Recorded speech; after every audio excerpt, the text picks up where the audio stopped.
Hey everybody, this week on the DawgHouse, I have no idea what we're going to talk about in the news section because I didn't ask Warren before we started. Stuff. But we will be talking about some AMA Pro Flat Track. Ooh, I almost said Pro Track, but I don't even know if anybody in the AMA got a pro. We will be talking some MotoGP at Shatner in Germany. And we got a little bit of motocross news, even though they didn't race this week. So we're going to start the show right about now.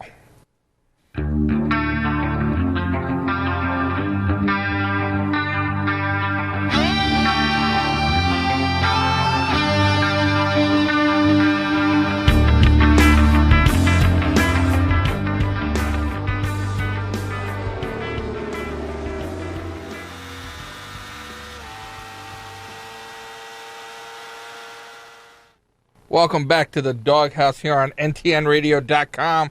New show. Of course, we're flying the Missing Man. Formation Foundation. Wow, you're having trouble tonight. I'm struggling today. I probably had too many friendly libations this weekend. And it's still hanging on? Might be. I don't know. Anyways, Ken's not here. He's out gallivanting and showing people a good time in the city of Manassas, I guess. Is that possible? I don't know. I've had good times in Manassas. You know, the guilty ones with their naughty house contest is in Manassas. So I have had good times in Manassas. So he's out there doing what he does, schmoozing and whatever. I actually spend a little bit of time with family.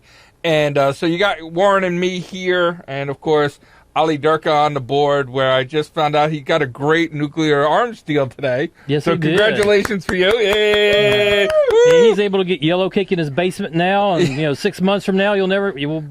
He walked into the studio and he went, so I was like, I understand. So that's how we get hated in foreign countries. We need to really stop that. That's all right. I don't care anymore. This is America. So that's all I care about right now. Anyways, Warren, you do anything exciting this weekend? No. Me neither. I mowed the yard. That's about as exciting as it got. I had some family come visit. I watched a little bit of baseball, and that was about all I did this weekend. I did have one little exciting thing. It surprised the hell out of me more than anything else. Mm-hmm. My wife and I went to Buffalo Wild Wings, which is just, for people not in the U.S., it's just a crappy wing restaurant, store. But they do have good chicken. Sports bar and restaurant. Yeah. They had FIM motocross on one of the big screens. Oh, that's good. Yeah, I looked at it and said, well, I'm going to go sit where I can watch that. Mm-hmm. I had no idea who any of the people racing were. Yeah, because... And you could tell that the guys typing or doing the autos thing for the closed caption, because they weren't playing the sound. It was at least 30 seconds behind the action. Cause I'd read something and look, well, that happened like a minute ago. Yeah, that happens sometimes, especially because they're trying to figure out. The guys typing and stuff, or the computer program doesn't recognize the names, and they use all these words that don't really exist in the English language. Yeah, it was funny. Trying to read what was going on and trying to line it up with what was happening on the race was hilarious. I did find a new shop near not a new shop to me, near my new house. That sells like motorcycle stuff and everything like that. So I got to go in there and probably drop a little bit of money and stuff, leather vests and stuff like that. So not too close. So that was good. I did a little exploring of my new neighborhood, this About week. time. Yeah. I've been mainly working on the house, and I decided, who really needs a bathroom? So I took a little bit of time off. No, I have a bathroom. Dirk is looking at me like, I just bought that store. So, anyway. You are not allowed in here anymore. You cannot come back. Please, thank you, come again. Send your hate mail to Ken at ntnradio.com. No soup for you. He will take care of that. Warren, you got any news for us this week? Yeah, I thought that today would be a good day to catch up on things that we've been talking about for a few months, but things have happened since then. If it's old news, I don't really want to hear about it. Well, things like we talked about lane splitting. Yeah. And we talked about the Waco stuff. Are you going to talk about that fake? I don't want to talk about Waco on the show ever again. Well, there is one kind of interesting development. There isn't. Yeah, there is. There really isn't. Yeah, well, I'm going to tell you anyway. Most of the stuff you read is fake and lies. This comes from the Waco Times or whatever the local paper is there. Yeah, uh-huh. The judge for the trial has appointed a detective of the Waco Police Department to be the jury foreman for the grand jury. Good. Good. And he's also the same one that produced the gag order, so no one could talk about it. Good. I'm glad. You didn't also mention how all the media you've been giving it and everything has been lying, and that only 23 people are being held, and the rest of them all got out on reduced bail, if any bail at all. No, I mentioned that. We don't talk about the facts. I mentioned that last time. So I'm done with Waco. It's banned from the show. Done. I don't care what happens there. Well, let's talk about lane splitting then. Are you going to talk about the phony study done at UC Berkeley? Well, that wasn't phony. It was real, but the California... It was a study on lane splitting by people who don't ride. Brought to you by college kids who don't ride. But go ahead. But it was statistically correct. But, we talked about how a bunch of different states, Nevada, Oregon, Texas, California, Virginia, and Arizona all tried to do lane splitting laws this year. Well, none of them went anywhere. Good. Lane splitting's dangerous. It is. Yeah. I wouldn't do it, but I'm not opposed for them to. If they want to pass the law, that's up to the states. Because every time somebody gets hit lane splitting, my insurance goes up. Or does it go down when you don't get rear-ended? Huh? Or does it go down when you don't get rear-ended?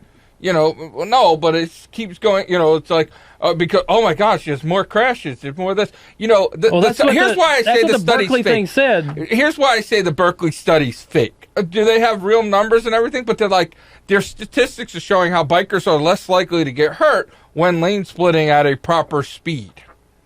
Okay, right. Which is 10 miles an hour over what traffic is moving and stuff.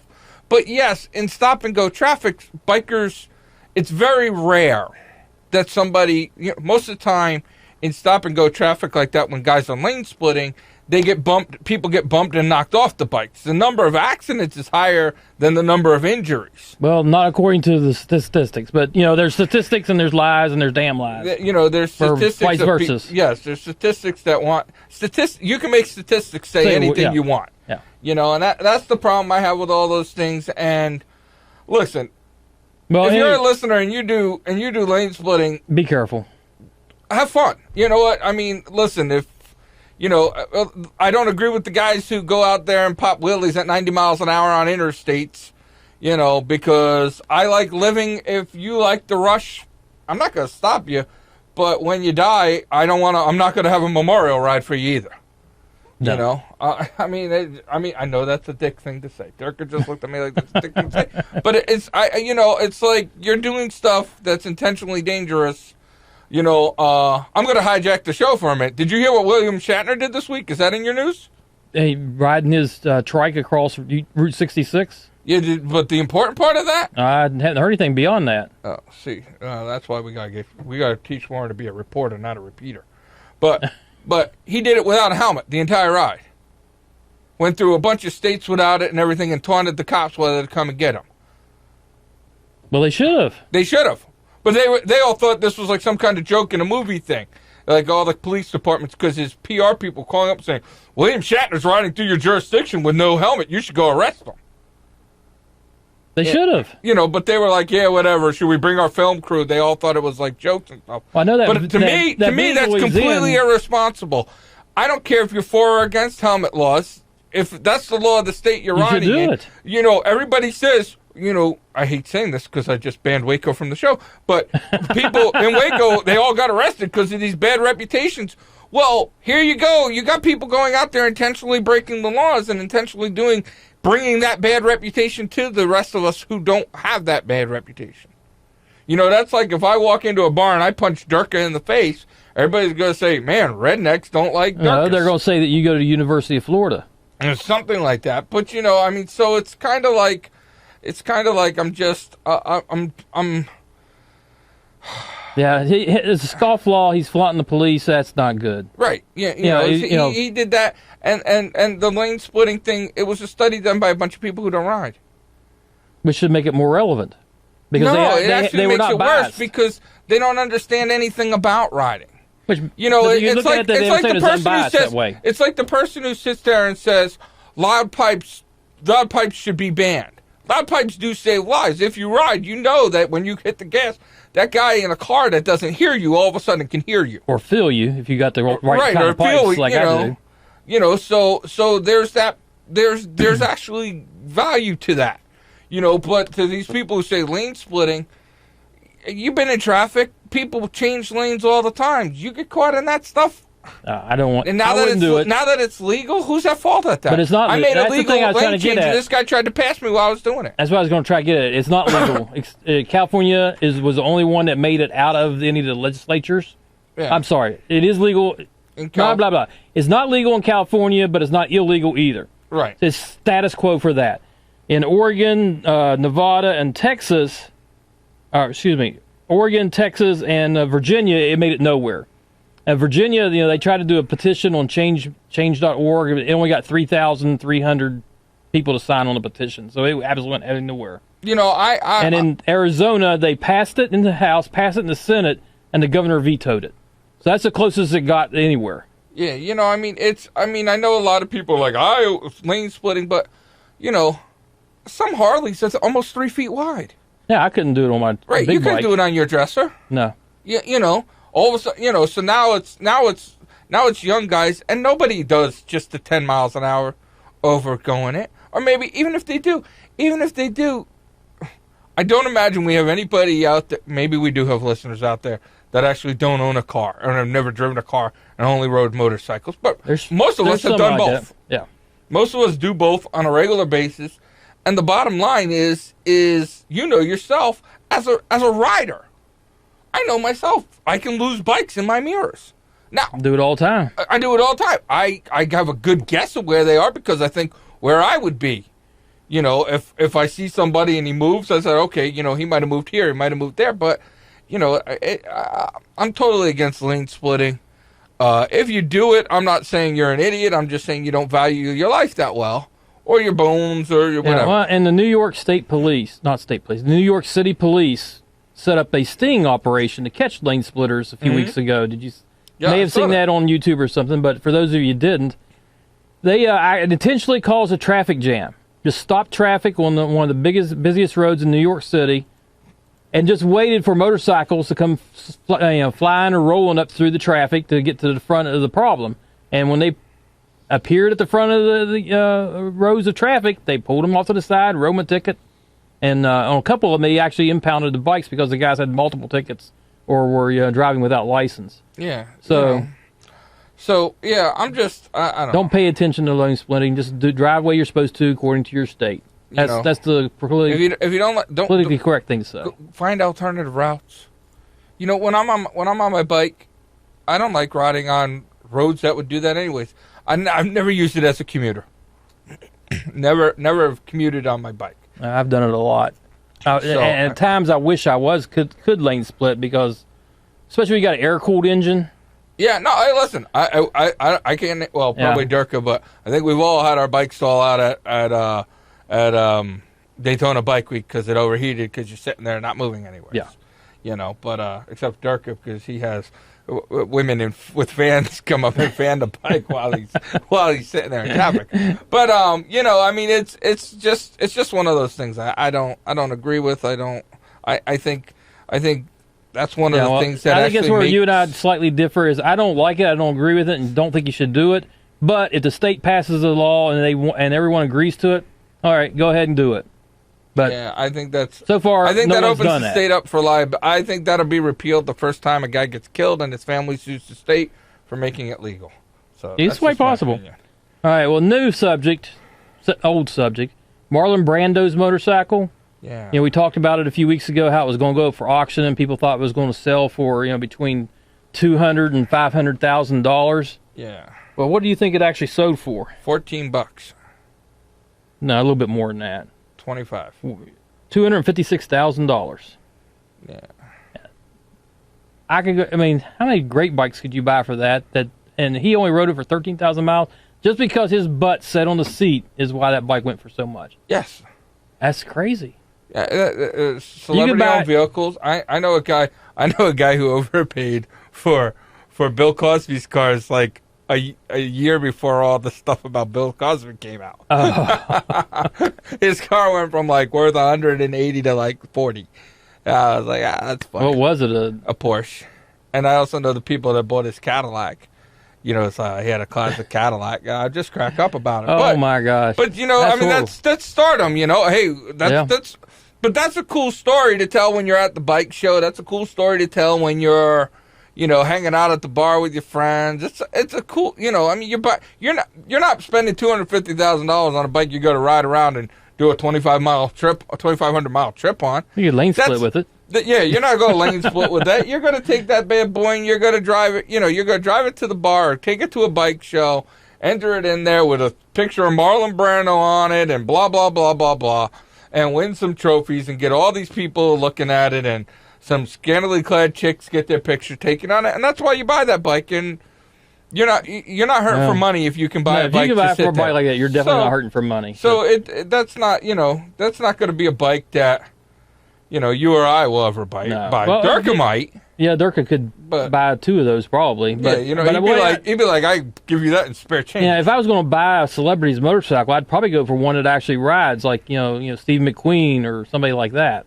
And I don't think Steve McQueen's bikes went for as much as Brando's. Of course, Brando was a bigger star, so. Yeah, and right, it's probably. I would like to know whether the person who bought it actually has a motorcycle endorsement. I never even thought about that. I've seen that. I've seen that. It's probably 50-50. I used to have a business where I transported motorcycles and custom cars around, right? And I used to go to some of the big auctions and stuff. These celebrity auctions like the Mecum auction, Barrett Jackson and stuff. And I saw guys buy collectible motorcycles, and I'd say to them, "All right, hey, you got to ride around for something?" "No, I don't know how to ride. I don't have a motorcycle license." But they were buying these custom bikes to put in their garage, and they were buying these custom bikes to show off and have trail it around and have other people do things with. So I doubt. I'd say the odds are probably 50-50 whether or not the guy has a license or not. I wish I had the stupid money to do that kind of stuff. Yeah. Oh well. I passed. If I could be Durka, I'd have my whole garage full of gold-plated motorcycles. Something like that. Gold and silver. That's what I would do. At Christmas time, I put tinsel. Have scantily clad models come out. But I wouldn't do it. I'd have my servants do it. But what else you got? You got any new news, Warren? Well, I got based on the direction of the producer, I got a short one that I can do. Well, we know that, but go ahead. Give us a short one. E15 ethanol gasoline. Yes, we're very much against it. Very much against it. And so is the AMA. So is all the people who have anything to do with it. Well, one of the states has stepped up and said, enough of this. The state of Hawaii, beginning December 31st, is banning ethanol, period, in their gasoline. No more ethanol in their gasoline. Really? Yeah. They said that it costs too much to make for the value you get out of it, into the gasoline. It costs too much to bring it to Hawaii so that they could put it into the gasoline. And it causes too much damage in the cars once they do get it in the gasoline. I mean, I got to imagine, nothing's cheap. Hawaii is... Nothing's cheap there. When I went to Hawaii, right, everybody else that was in the hotel and stuff was complaining about the prices. I'm from Long Island. They were okay. Sometimes a little high. But, everything's imported. Everything's imported. Your cars are imported. Your gasoline's imported. Your ethanol, your corn to make your ethanol, or your imported ethanol. So, yeah, it's probably causing a whole bunch of things. Hawaii, it's not like Hawaii got the room to have a bunch of junkyards, and I'm pretty sure the EPA would not like you throwing old junk cars and motorcycles and lawnmowers and riding tractors and stuff like that in the volcano to get rid of them. No. So it would be effective. Dirk is like, that's a genius idea. That's one way to recycle. I don't know why Hawaiians don't put all their trash in a truck and just drive it in there and let it go, or dump it on there. No, maybe they do. We just don't know about it. If they do, I totally want to be a garbage man in Hawaii. That's our landfill. I would totally love that. But, it's like, I can see that. I'm actually surprised as we'll say... Something? I'm trying to think what's the word without being offensive to people. I don't really know. They're a very left-leaning state, and usually left-leaning states go with... Well, they're very liberal. Yeah, they're very liberal. They're past and they usually Democrats. go with that...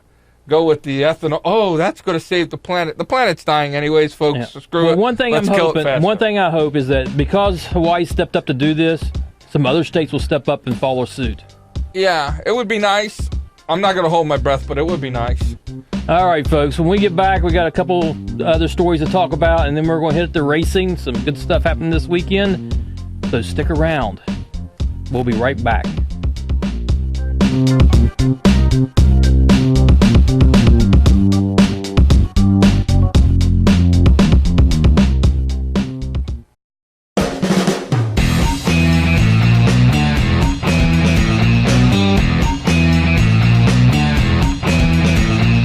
All right, folks, welcome back to DawgHouse, and join us on our Twitter page at DawgHouse Radio if you get a chance. So, Phil. Uh-oh. When you think of iconic things. A what? Iconic things. You know, like the American Bald Eagle or something like that. When it comes to motorcycling, what do you think is iconic in the United States? In the United States? Now, I'm going to get you started. Probably the crappy Harley Shield. That's iconic, yes. But the Harley-Davidson motorcycles is probably the most iconic motorcycle-related thing in the United States. Unfortunately, yes. And I'm going to classify iconic as something that every motorcyclist would recognizes, and a lot of the non-motorcyclists probably recognize. Right. I mean, that's why I would say the Harley stuff is because even people who don't know, even people who don't ride and stuff, everybody seems to know the Harley logo. Yes. Everybody's heard of a Harley. It's like the McDonald's of motorcycles. And every motorcycle that goes by is a Harley Davidson. No, just the ones leaking oil. But that's for our other level. Okay. And then the next solid, okay, Sturgis. Probably even not. I wouldn't say Sturgis as much as Daytona. I think Sturgis does because he gets a lot more press on TV, and you don't see shows on Daytona. You see shows. It does on now. I would say. Well, we're 10 talking years about now. ago. Yeah, but I would say 10 years ago that most of the people who didn't ride didn't know what Sturgis was. I'd say even now, if you polled it, it'd be under 50% of the people that don't know what Sturgis is. Well, I'm thinking Daytona Bike Week, everybody knows Daytona Bike Week. I'm not sure that's true today, but maybe a while back it was. No, Daytona's just more famous for everything. There's one thing that happens in Sturgis, South Dakota, and that's Bike Week. Mm-hmm. But most people, I would say, if you say Daytona Beach, they're going to think the beach, not motorcycles. No, when you tell somebody I'm going to Daytona, it's one of three questions: spring break, the race, or Bike Week. Yeah. And that's the way they act. And I would say Daytona's more famous for the race, the NASCAR race, than it is for Bike Week. That's for sure. I don't know. Maybe because that gets more television play. It does. But Daytona Bike Week is, I would say it's probably more famous than Sturgis. Yeah, I had Daytona further down on my list because I'm only looking at what are the top 5 iconic American motorcycle things, and I had Sturgis as number 2. And then for number 3, I put Rolling Thunder because people know what it is, but then I started thinking, well, do they? You get outside the D.C. area, you get outside the Northeast and the Southeast. I don't know how much people know about it past Mississippi. Yeah, it's just a passing thing in like USA Today that they read about. Yeah. So I'm not sure is it iconic? To motorcyclists it is, but is it to the general public? No, I would not say that. To baggers and veteran motorcycles, it is. The bagger riders. Man, there's as many sport bikes in that ride as there is. No. You haven't been in a long time. Just a couple of years ago. I can show you 2 years ago's video of the entire event and count on mine and Dirka's 40 fingers the amount of sport bikes. Are there 1,000 sport bikes? Yeah, there, but 99% of the bikes there are cruisers. There might be some Yamahas and stuff like that. I'm saying there are more cruisers for sure, more cruisers, more baggers, but there are a significant number of sport bikes. I mean, if you do the math, it's less than 1%. Less than 1% of the. I think we're disagreeing on that one. If it's 1,000 bikes, it's still 1/3%. I think it's more than 1,000. But okay, if it's 3,000 bikes, which I don't think it is, it's 1%.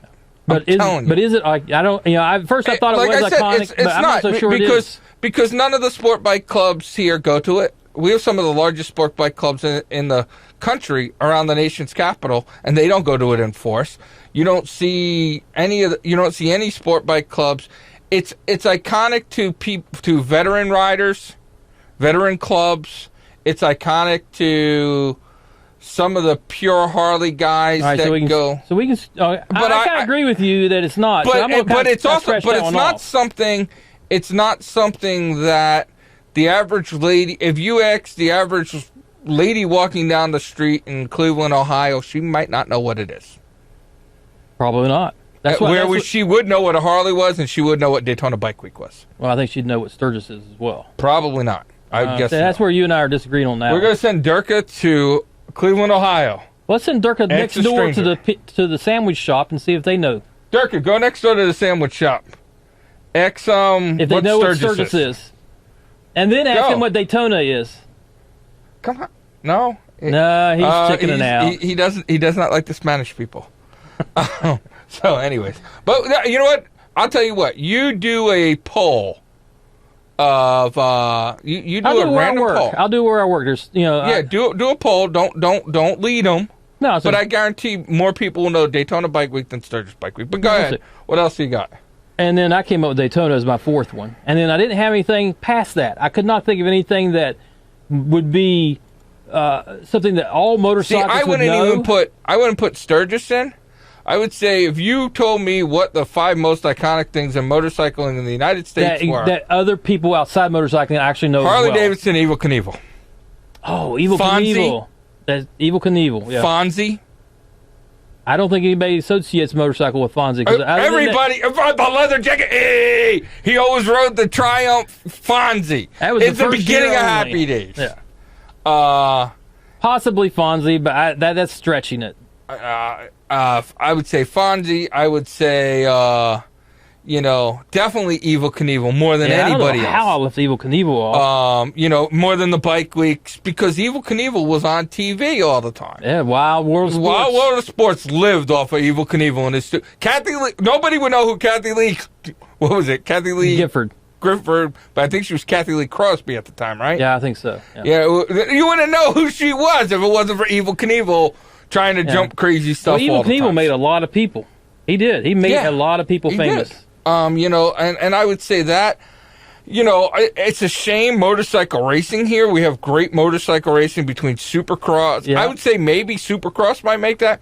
Supercross has a huge following. No, it does within the motorcycle world, but I actually, before I started watching racing because of you guys, I knew Supercross because I've been around motorcycles. But when I asked my wife said, you want to watch some Supercross this evening so I can talk about it on the show next week, she said, what's Supercross?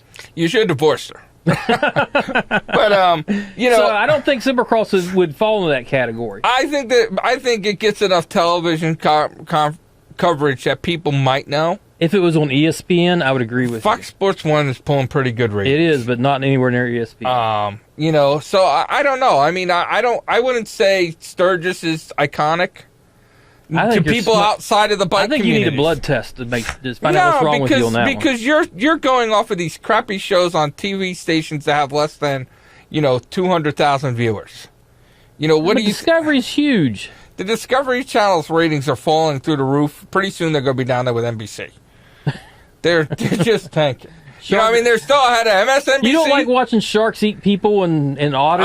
I do like going by the building and seeing the big shark swimming through the building. Did they put that up this year? I sent a letter to the people I know at Discovery Channel, and I told them, hey, you should actually have blood dripping out of the shark's mouth. Put some lights up so it looks like blood's dripping out. They thought that was a bad idea. And then the very last thing I had on my list, and your head's going to explode when I say this.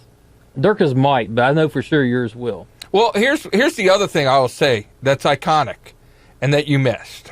Hell's Angels. Yes, that's a good one. I don't think there's anybody in the country that doesn't know what the Hell's Angels motorcycles are. We know what they are. I don't know if they can name another club, but they all can name the Hell's Angels. No, probably not. I would say them, Evel Knievel, and Harley are probably the 3 biggest iconic things. And then the last one I came up with, and I debated this, putting it on a list, but then I started looking at newspapers, and I did a quick Google search, and I was surprised at how many places it came up as Orange County Choppers. Yeah, unfortunately. Yeah. I think it has reached the iconic state because it's been around for more than 20 years, or almost 20 years, in some form or another.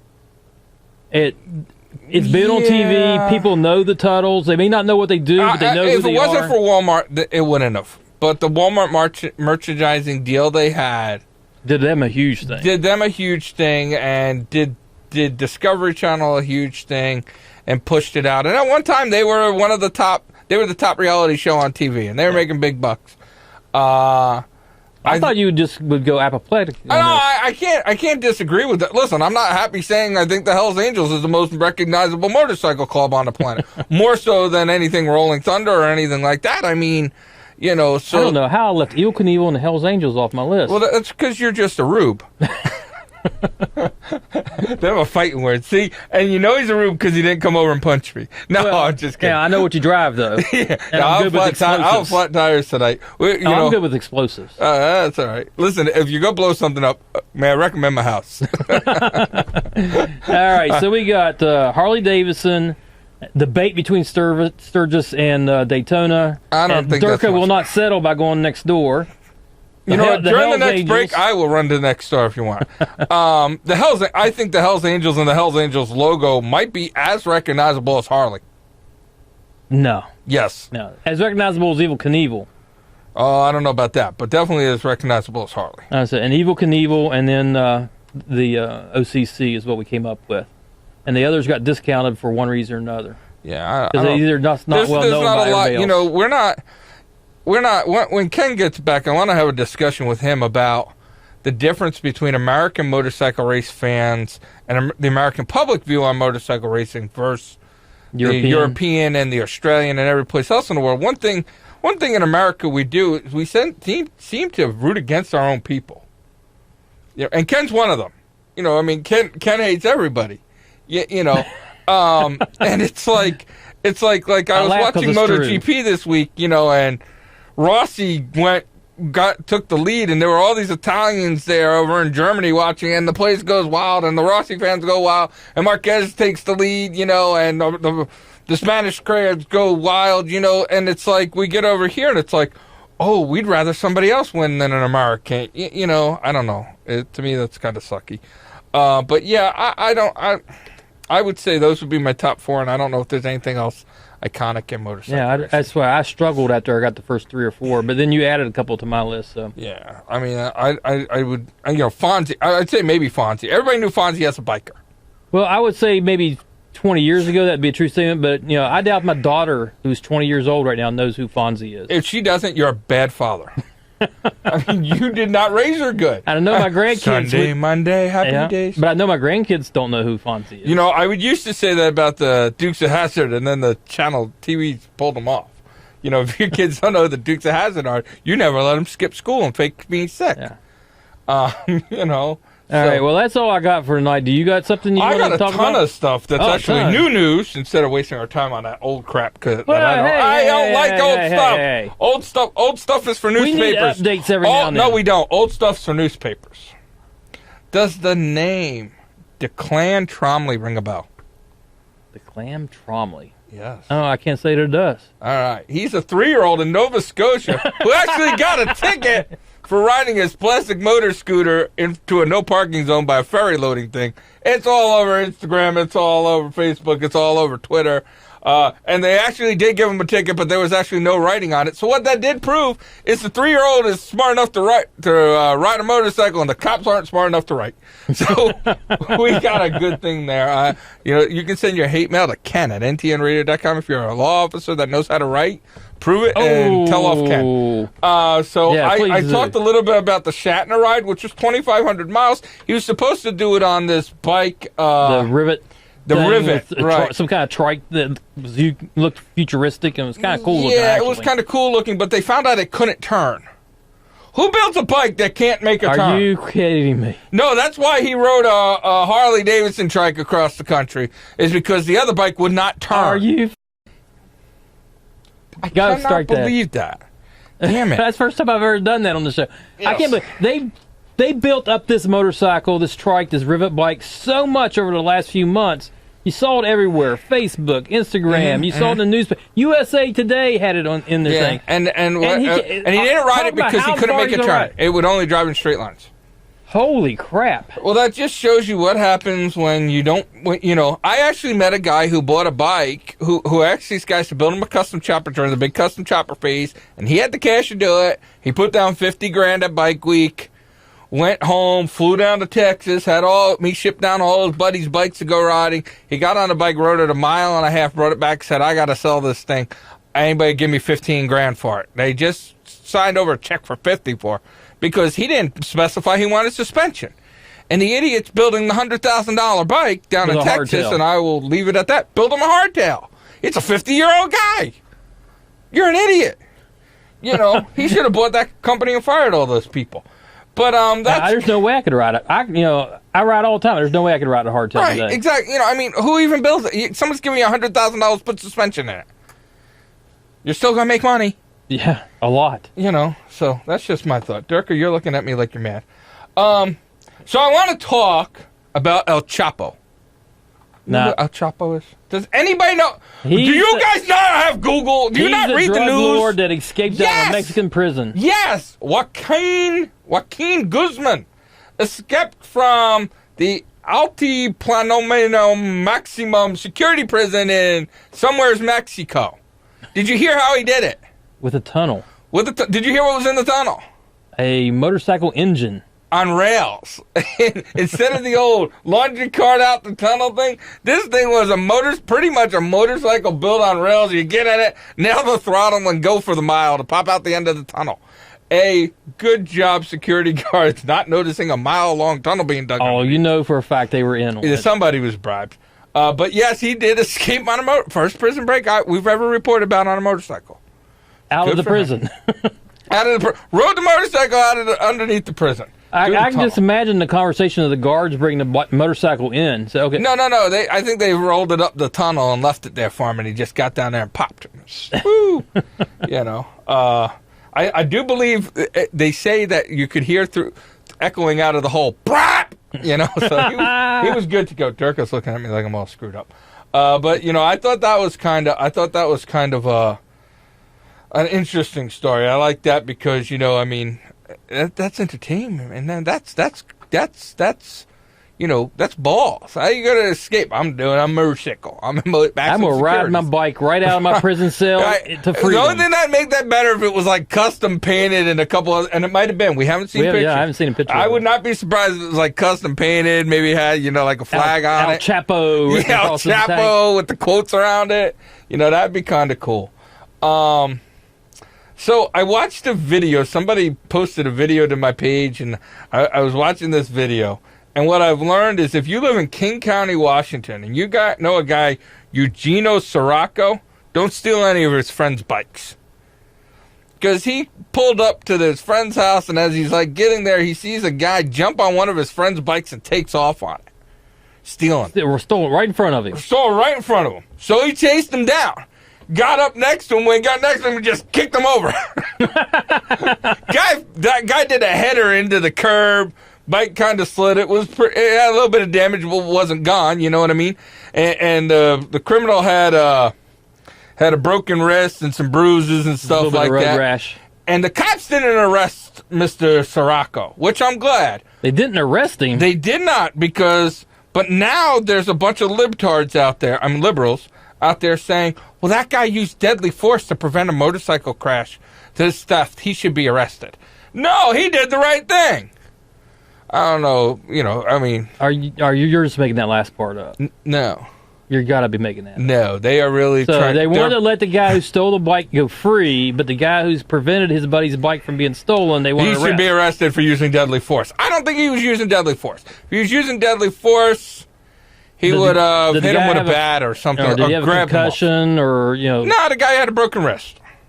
You know, was he wearing a helmet? Maybe you could arrest him on depriving the other guy part of his sex life. You know, something like that. Well, because he should be in jail. But that's about it. But, you know, right. And in jail, he's had the other way to get sex. So, and that guy probably deserves it because you shouldn't steal bikes. That's just wrong. So, anyways, Durka, let's push out the break a little bit early. We got some motorcycle racing to talk about. When we come back, we're going to talk a little pro flat track in Indianapolis at the Indy Mile. We're going to talk some MotoGP at Sachsenring.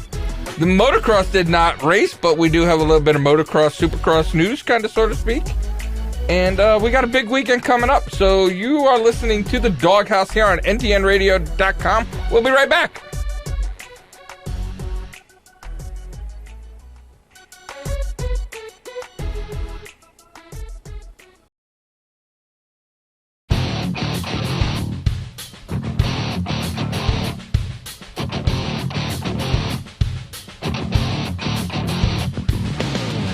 And we're back here on the DawgHouse on ntnradio.com.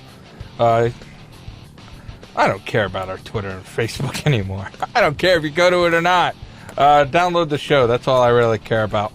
Or watch it on YouTube. We are on YouTube. NTN. Search NTN America or DawgHouse on NTN. Comes right to us. So do that. This week we had a little bit of racing. Warren, did you get to watch the flat track? No, I did not watch the flat track. I got to watch MotoGP and Moto2. That's all I got to watch this weekend. So I watched the flat track. I actually watched it this morning on fanschoice.tv on their tape delay because red flags just kill me trying to watch things live. I'm sorry. I'm just that kind of guy. A lot of red flags. They had a horrible one. Horrible crash early in the race. Sean Bayer had a really bad wreck, but got up and walked away.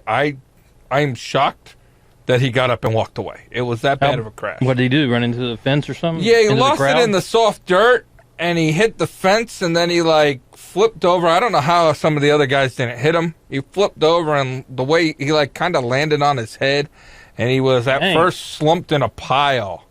And I thought, oh, crap. But then he kind of started moving around and stuff, so I thought, whoo, I think he was lights out for a little bit there. He had to do a system reboot. Yeah, he did, right. He did that reboot, and, he got up, and they did an interview with him, so he was functional and stuff. He's going to be he's sore today. He was sore yesterday. He'll be sore for a while. And then they actually had 3 red flags. There was a lot of crashing in the race. But it actually turned out to be a pretty good race. Brad the Bullet Baker picked up his second win of the season. I'm sorry, second win of the season. Brian Smith came in second. Jared Meads came in third. And that was a really good battle. Even with the 3 red flags, those guys kind of battled a lot. Brad the Bullet Baker on these big mile tracks, he loves that outside line. It seems like, and he's fast at it. A lot of times on the mile tracks, you go in and you cut it really tight, and then you come out and you draft down the straightaway. Yeah. He's hanging it way out there, so they're coming out 2 and 3 wide. And then as well as he's doing, I'm surprised no one else is doing it with him. Yeah, a couple guys went out there, but they weren't as fast as him. I'm not sure what he's discovered out there, but he's found something in the loose, or he's just got a little more huevos. I would say it was that, and maybe got an extra horsepower too. Yeah, or he's got a little huevos. A little extra coconuts there. And he came out of the last turn second, but with the drafting there and stuff, he broke the draft, went out there and flew by him. And actually, Jared Meads was leading to the last turn. And on those mile tracks, you don't want to be leading going into the last turn with the guy right behind you. Because Baker went by and Meads went by. So it was an entertaining race. I like them. I really like the short track ones because they get more side and, they kick up more stuff. Yeah, it's a lot more fun to watch. Yeah, but the mile tracks is good racing. That's something that when you watch it, it's just really good racing. Now, I saw something maybe 2 or 3 weeks ago I meant to bring up on the show, but we got sidetracked on something that I had not seen before. It's flat track inside, but it's super small. Yeah. Is indoor, super small, hockey rink size. Yeah. And I had not seen that one before. Yeah, they have that. That's bigger over in Europe and stuff. Well, this was in California. And California has a lot of it's called speedways. Yes, that's what it was. Speedway motorcycles. Yeah, that's cool. That's actually like flat tracks without brakes. Flat track motorcycles barely have brakes. Speedways don't. And the dirt that they're supposed to look more like concrete than it did dirt. Yeah, because it's indoors and stuff, they truck in the dirt and stuff.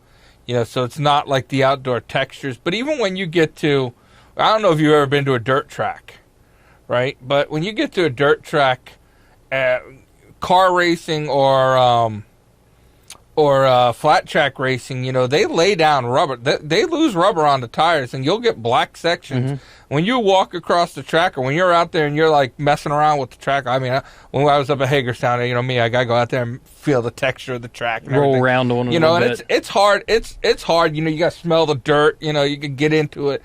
That stuff gets hard packed in there. It's a you get the rubber mixed in there, and it's like walking on a street. But it's a little slick. So they get in there. And they pack it down. And the speedway bikes, they have a more pure mixture, you know, like when you do flat track, it's whatever your local dirt is. Hagerstown, it's that red mud stuff. California, you get a little looser stuff. Some places have pea gravel, you know, and stuff like that. So that's the way it is. Speedway is kind of cool. You don't see it a lot over here. I don't think I'd want to race on pea gravel. That would have to hurt. They do that in Frederick, Maryland. It's not so much it hurts those guys. It hurts being a spectator sometimes. Like you stand, you know who's been to it because they stand there, they cover their beer as the bikes go around, and they kind of turn their backs, so it hits the leather jackets and stuff, you know. But yeah, but Speedway's cool. I like Speedway. You know, we'll talk a little bit about motocross before we get into MotoGP. I want to get into MotoGP a little bit. But the big news in motocross, there was no motocross this weekend, but Ryan Villopoto announced his retirement. Apparently his injury that he suffered a couple weeks ago was pretty serious. Yeah. Collapsed. It looked like it crushed some vertebrae and stuff like that. And, you know. He's another one of those that you says. At 26, he's going to be walking like an old man now. You know, so I feel really bad for him. He was a great champion. Will go down as a legend. You know, a lot of wins, consecutive championships and stuff. You know, great rider. But that's what happens when you go to Europe. And when I heard that he had retired, I went and looked at the video of the crash, and it's another one of those that, oh my God! But he gets up fairly quickly, and you know, he's holding himself and everything. But he was hurt. It was a mess. So, you know, I'm glad that it wasn't more serious, but it was pretty serious, and hopefully we'll see him do a Ricky Carmichael style thing where we'll see him on TV, or I don't know. He wasn't really a great TV personality, but I'm sure he can work at that. I don't see him doing, you know, I mean, I'm sure he'll have Ryan Villopoto. Maybe he'll start a team, or he'll definitely do the Ryan Villopoto Supercross camps and stuff like that. But, you know, it's a shame our sports, you know, the sport's losing them. But in the same aspect is once you leave Supercross and you go race in Europe, you're pretty much nothing anyway, you know. You're starting from the bottom again. Yeah, well, you know, there's no prestige in that. I mean, not to knock the European listeners, but Supercross here is a much higher level than it is over there. Motocross here. At least I think so. That's my opinion. America. You don't like it. If you don't like it, send your hate mail to Ken at ntn.com.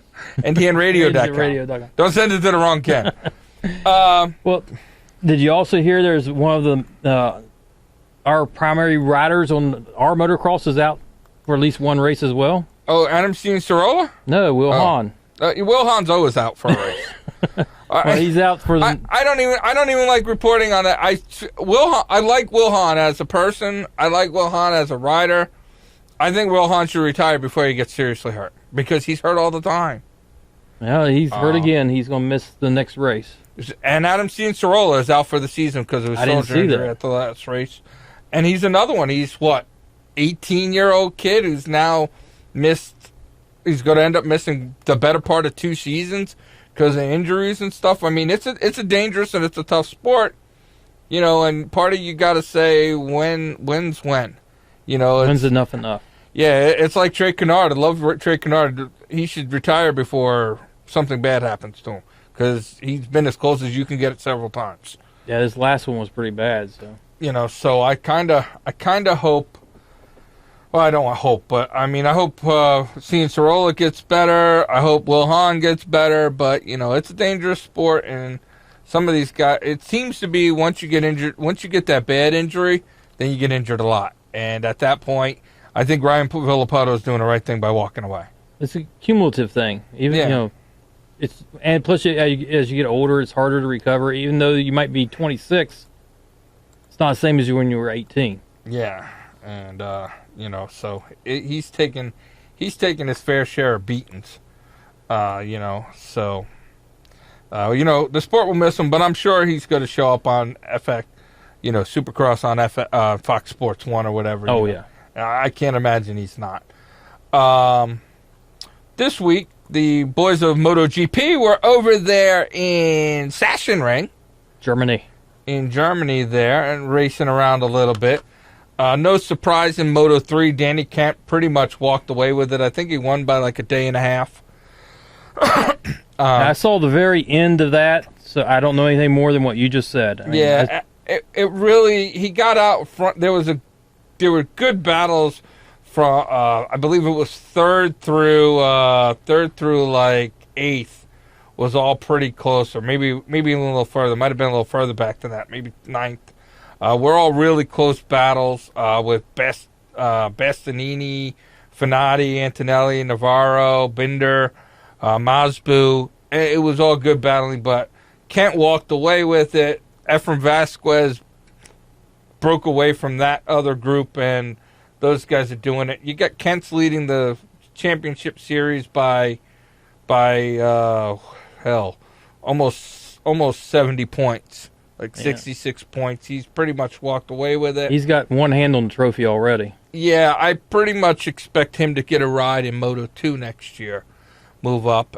He's had a great season. And I don't see any reason why somebody wouldn't pick him up to throw him on a Moto2 bike. Especially with the way some of the guys in Moto2 have been riding lately. In Moto2... I thought Moto2 was some good racing up until the end. You did not like seeing Javier Simon win? No, I didn't mind him winning, and I thought that Zarco was giving him a good run, but Rabat and Morbidelli were making moves as well, but it didn't end well for either one of them. Well, I think that's part of good racing. Those guys were pushing it to the limit, and then Morbidelli lost it, and he took out Kickstart Rabat. Yeah, he did. And, that's part of... Rabat was really pissed off, but it's part of racing. But here's my thing, Rabat. Be in the lead. If you're in the lead... You're not going to happen. If you're out there, a couple seconds faster, you're a second and a half faster, you're not by that He guy. Got pinched in real bad at the start. I mean, Yeah, but he's the defending he should know better to do Moto2 that. champ. He is, but... His position in the field didn't allow him to get a great start, and then he got pinched in the first turn because of where he started. And so I think he was in 12th at one point. Yeah, I'm done with my pity parties on Rabat. One of the interesting things they said in the broadcast, and then I started Googling it and looking it up, and it's actually kind of true. There's rumors that were floating around about Sam Lowe's being looked at for a MotoGP ride. They mentioned that on the broadcast. Yeah. I'm not sure I agree with that. Not based on his positioning in the races. Yeah, maybe they see something, and maybe he's just on an inferior bike. Maybe he brings a good sponsor with him, or he brings a good sponsor, or he's a Brit. I don't know. Like I could see Zarco moving up. I kind of don't see Rabat moving up. Maybe, but. If you didn't move up as the champ, I don't see you moving up, finishing second or third, wherever he's going to end up. Yeah, I think he's in second now. He's in second now, but I'm not sure he's going to hold on to there. But also, I don't see a lot of guys in Moto2 that I would move up. Usually every year there's like 3 or 4, and I go, oh man, these 3 or 4 guys, and then, 3 of them move up and one has to stay or something like that. But that's not happening this year. I've been watching Renz. I think he's riding really well on a bike that's not as good as Zarco and Rabat. Yes, and he's the Moto3 champ. It's his first year. Yes, maybe not. I think you're going to see Rins stay in at least one more year in Moto2 because he started out bad. He started out inconsistent, and I think they're going to want to see what he's like the second time through the tracks.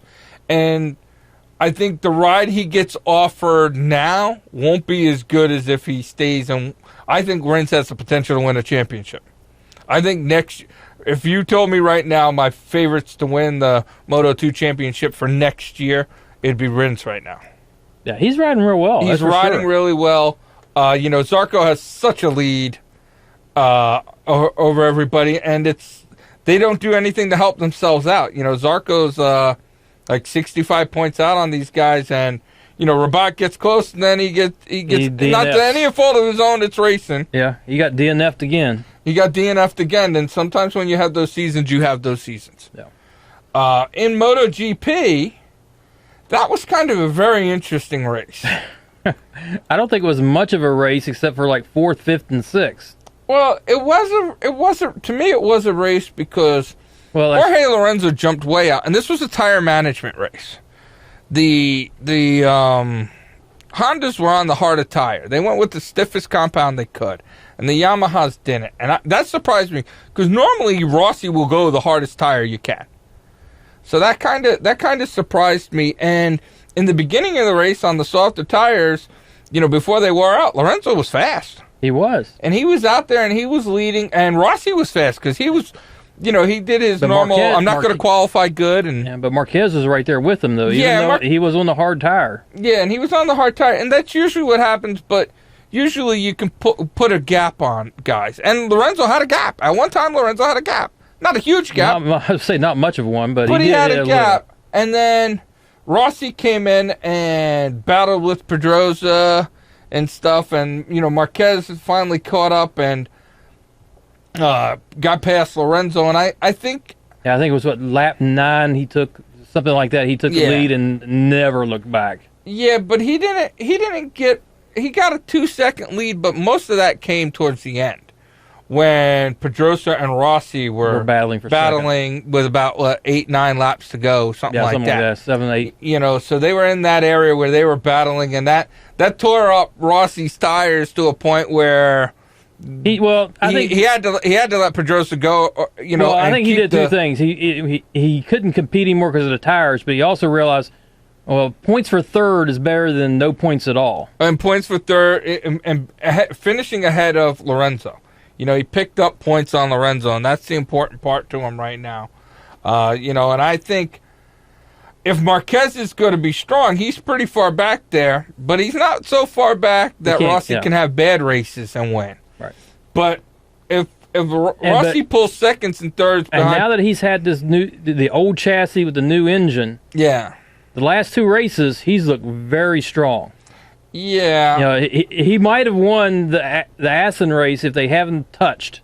Maybe. And drove Rossi Might have, would have, should have, could have. That's all racing. It was really good race there. And but I'll tell you what, I think had Rossi gone the harder tires, I think Rossi would have made it past Pedrosa, battled past Pedrosa quicker. Woulda, coulda, shoulda. Woulda, coulda, shoulda. So that's all that.